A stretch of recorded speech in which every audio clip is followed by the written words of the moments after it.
Hi friends, இப்போ இது ஒரு ஸ்டிச்சிங் பண்ண ப்ளவுஸு. இந்த ப்ளவுஸில் ஒரு சின்ன பேட்டர்ன் வைக்கிறதுக்கு தான் இந்த வீடியோ போட்டிருக்கேங்க. இந்த வீடியோ வந்து ஸ்கிப் பண்ணாமல் பாருங்கள் எப்படி இருக்குன்னு சொல்லிட்டு. நம்ம தைச்ச ப்ளவுஸெல்லாம் வந்து டிசைன் இல்லை அப்படின்னா நம்மளாக ஒரு டிசைன் வந்து நம்ம ரெடி பண்ணிக்கலாம். ஸோ ஒரு சின்ன பேட்டர்னுக்காக தான் கிளாத் வச்சு நம்ம தைச்சிக்கலாங்க. இப்போ ஒரு கேன்வாஸ் எடுத்திருக்கேன். இந்த கேன்வாஸ் பார்த்திங்கன்னா ஒரு திலகம் மாதிரி ஒரு டிசைன் பண்ணியிருக்கேன். இதை வந்து வரைஞ்சி ஒரு 3 பீஸ் எடுத்திருக்கேன். இதில் 3 பீஸை வந்து அலங்காமல் அப்படி கட் பண்ணி எடுத்துக்கலாம். இந்த திலக ஷேப் வந்து அப்படி கட் பண்ணி எடுத்துக்கலாம்.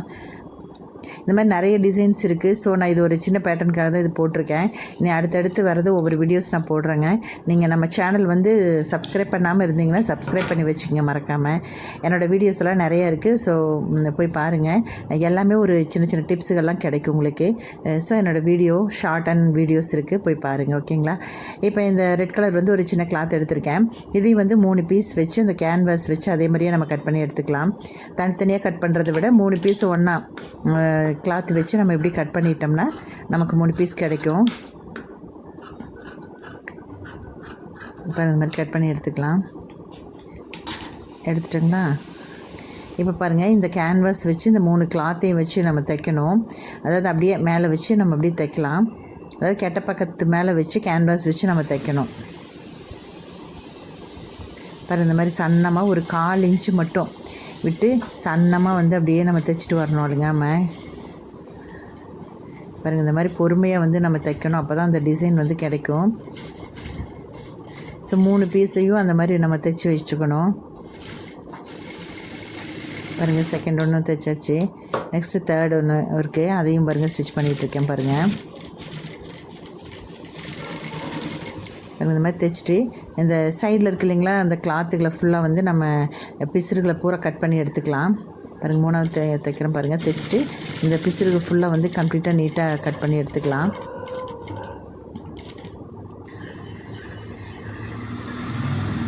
உங்களுக்கு கட் பண்ணிவிட்டு உங்களுக்கு காமிக்கிற பாருங்கள்.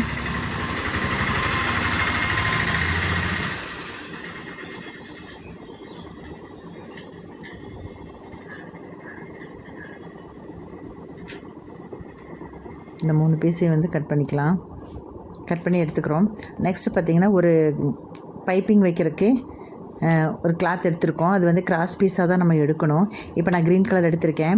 இந்த க்ரீன் கலர் பாருங்கள், இந்த கிராஸ் பீஸ் எடுத்து பாருங்கள் எப்படி வைக்கிறேன் பாருங்கள் வீடியோவில். ஸோ இந்த மாதிரி வச்சு நம்ம அப்படியே ஸ்டிச் பண்ணிட்டு வரணும். அதே தையல் போட்டிருக்கோம் இல்லைங்களா, 1/4 இன்ச்சு, அந்த 1/4 இன்ச்சு மேலேயே அழுங்காமல் அப்படியே தையல் போட்டுகிட்டே வரணும். இது வந்து பைப்பிங் வைக்கிறதுக்காக இந்த கலர் நான் சூஸ் பண்ணியிருக்கேன்.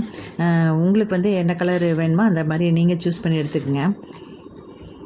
பாருங்கள், இப்படி தான் சன்னமாக வந்து இழுத்து, இதுக்கு வந்து பைப்பிங்கில் வந்து துணியெல்லாம் மடிக்க வேண்டாம். அப்படியே நம்ம அந்த ஷேப்புக்கே நம்ம வளைச்சி நம்ம அப்படி கொண்டுட்டு வந்துக்கலாம். தைச்சிட்டு இந்த எப்படி இதில் பைப்பிங் வைக்கிறங்க இன்னொரு வீடியோவில் இதை மட்டும் நான் தெளிவாக உங்களுக்கு போடுறேன் நான் ஷார்ட்டில். இப்போதைக்கு நான் பேட்டர்னுக்காக இது தைச்சிட்ருக்கிறேன். பாருங்கள், அவ்வளோதான், தைச்சாச்சு. தைச்சிட்டு இதை அப்படியே திருப்பினோம்னா பாருங்கள், அந்த பைப்பிங் மாதிரி நம்ம தைச்சிக்கலாம். பாருங்கள், இப்படி திருப்பிட்டு பாருங்கள், இந்த மாதிரி சன்னமாக நமக்கு எவ்வளோ அகல பைப்பிங் வேணுமோ அந்த அகல பைப்பிங் வச்சு மேலே வந்து ஷார்ப்பாக வரணும். இந்த மாதிரி பைப்பிங் வச்சு நம்ம அப்படியே ஸ்டிச் பண்ணிக்கணும். இப்படி தான் 3 பீஸையும் வந்து நம்ம ஸ்டிச் பண்ணி எடுத்துக்கணுங்க. இது ஒரு சின்ன ஃப்ளவருக்காக தான் தைச்சிட்ருக்கிறேன். நெக்ஸ்ட்டு இன்னும் வேறு பேட்டர்னில் வந்து நான் உங்களுக்கு போட்டு காமிக்கிறேன். பாருங்கள், 3 தைச்சாச்சு. தைச்சதுக்கப்புறம் பார்த்திங்கன்னா இது ஒரு டிசைன் பண்ணலான்னு சொல்லிட்டு ஒரு சின்ன லோட்டஸ் மாதிரி பண்ணலான்னு சொல்லிட்டு 3 லீஃப் இருக்கிற மாதிரி வைக்கலான்ட்டு ஒரு சின்ன ஐடியா தான். பாருங்கள், இந்த மாதிரி வைக்கிறேன். பாருங்கள், இந்த மாதிரி வச்சு அதை அப்படியே 3 வந்து ஒரு சின்ன ஸ்டிச்சிங் போட்டுக்கலாம். அப்போ தான் வந்து நமக்கு தைக்கும்போது நழுவாமல் இருக்கும். ஸோ அதுக்காக தான் இப்படி வச்சுருக்கேன். பாருங்கள், இப்படி வைக்கும்போது ரொம்ப அழகாக இருக்கும். இது வேறு மாடல்லையும் வைக்கலாம். ஸோ நான் இந்த மாடலில் வச்சுருக்கேன். நெக்ஸ்ட்டு வந்து ஷார்ட்டில் போடுறேங்க. இதுவே பிரிச்சுட்டு வேறு டைப்லேயும் நம்ம வைக்கலாம். அதையும் நான் உங்களுக்கு காமிக்கிறேன் நான். பாருங்கள், இந்த மாதிரி 3 பீஸ் வச்சு நம்ம தைச்சிக்கலாம். ஒரு சின்ன தையல் போட்டு வச்சுருக்கேன் பாருங்கள். நெக்ஸ்ட்டு பார்த்திங்கன்னா இங்கேருந்து ஒரு சின்ன வளைவு மாதிரி போட்டு தைக்கிறேன். ஒரு தண்டு மாதிரி வரும். ஸோ அதுக்கு முன்னாடி பாருங்கள் ஒரு லீஃப் வந்து நம்ம ஸ்டிச் பண்ணிக்கலாம்.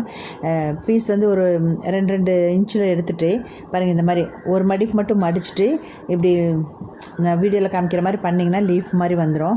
நெக்ஸ்ட்டு பார்த்திங்கன்னா ஒரு 2 இன்ச் எடுத்து இந்த மாதிரி பைப்பிங் மாதிரி நம்ம தைச்சிட்டோம்னா அந்த தண்டு இருக்குது இல்லைங்களா, தாமரைப்பூ தண்டு அந்த மாதிரி வரும். ஸோ இது வந்து நம்ம என்ன ஷேப்புக்கு வேணாலும் நம்ம வளைச்சி நம்ம தைச்சிக்கலாம். ஸோ நான் சும்மா ஒரு சின்ன சிம்பிளுக்காக வந்து பாருங்கள் இந்த மாதிரி ஒரு சின்ன வளைவு மட்டும் வச்சுருக்கேன். அது மேலே வச்சு அப்படியே வந்து ஸ்டிச் பண்ணிட்டு வரேன் பாருங்கள். இந்த மாதிரி ஸ்டிச் பண்ணிவிட்டு நம்ம இந்த லீஃப் மாதிரி செஞ்சுருக்கோம் இல்லைங்களா, அதை வந்து 1 by 1 கொஞ்சம் தள்ளி வந்து கொஞ்சம் வச்சுக்கலாம். ஒரு 2 இன்ச்சு தள்ளி வச்சுட்டு இடையில அந்த சைடும் வந்து அதே மாதிரி தைச்சிட்டு இடையில ஒவ்வொன்று வச்சுக்கலாம். ஸோ நமக்கு ஒரு 7 டன்னும் பண்ணால் போதுங்க அந்த லீஃபு. நம்ம தேவைக்கு தான் இந்த மாதிரி நம்ம அந்த லீஃப் மாதிரி வச்சுக்கலாம். பாருங்கள், அது வந்து வைக்கும்போது இந்த பைப்பிங் இருக்கு இல்லையா, அந்த பைப்பிங்க்கு அடியில் வச்சு நம்ம தைச்சிட்டு வரணும். அப்போ தான் வந்து அந்த பிசுரெல்லாம் தெரியாமல் இருக்கும். ஸோ அதுக்காக தான் இந்த பைப்பிங் போட்டிருக்கேன். இது கிளாத்லேயே வந்து இந்த பைப்பிங் வச்சுட்டுருக்கிறேன் பாருங்கள். இது நம்ம பேட்ச் வருது இல்லைங்களா, அதுவும் வைக்கலாம். இருந்தாலும் நம்ம கிளாத்தில் இந்த மாதிரி செஞ்சு வைக்கும்போது ரொம்ப அழகாக இருக்கும் பார்க்குறக்கு. ஸோ அந்த மாதிரி பண்ணியிருக்கேன் பாருங்கள். அதை கடைசி வரைக்கும் வச்சுட்டு கொஞ்சம் துணி விட்டு நம்ம கட் பண்ணி எடுத்துகிட்டு, ஏன்னா இது வந்து ஸ்டிச்சிங் பண்ண ப்ளவுஸ்னால் மறுபடியும் ஓப்பன் பண்ணிகிட்டு இருக்க வேண்டாம். அதனால் கொஞ்சம் துணி விட்டுட்டு பின்னாடி மடித்து அடிச்சுக்கலாம். ஸோ அதுக்காக ஒரு 1/4 இன்ச்சு விட்டு நம்ம கட் பண்ணி எடுத்துகிட்டு அப்படியே மடித்து அடிச்சுக்கலாம். பாருங்கள், இதை அப்படியே திருப்பி ஒரு தையலும் போட்டுக்கலாம். திருப்பி போட்டு அந்த லோட்டஸ் கிட்ட வருது இல்லைங்களா, அது மேலே வச்சு நம்ம அப்படியே அமுத்தி தைக்கிற மாதிரி ஒரு அமுக்கு தையல் ஃபுல்லாக வந்து நம்ம போட்டுக்கலாம். அவ்வளோதான் பாருங்கள், ஃபுல் ஃபினிஷிங் இதுதான். பாருங்கள் எவ்வளோ அழகாக இருக்குன்னு பாருங்கள். ஒரு தாமரைப்பூ வந்த மாதிரி இருக்குதுங்களா. இன்னும் வேறு மாடல்லையும் இதை வச்சு நம்ம தைக்கலாம். அடுத்து நெக்ஸ்ட் வீடியோவில் இந்த பீஸை வச்சு நான் வேறு மாடல் போட்டு காமிக்கிறேன் உங்களுக்கு. ரொம்ப அழகாக இருக்கும் பார்க்குறதுக்கு பாருங்கள். நீங்களும் ட்ரை பண்ணி பாருங்கள். உங்களுக்கு இந்த வீடியோ பிடிச்சினா மறக்காமல் சப்ஸ்கிரைப் பண்ணி வச்சுக்கோங்க. லைக் பண்ணுங்கள், ஷேர் பண்ணுங்கள், கமெண்ட் பண்ணுங்கள். பாருங்கள், அவ்வளோதான், எவ்வளோ அழகாக இருக்குன்னு பாருங்கள். தேங்க்யூ.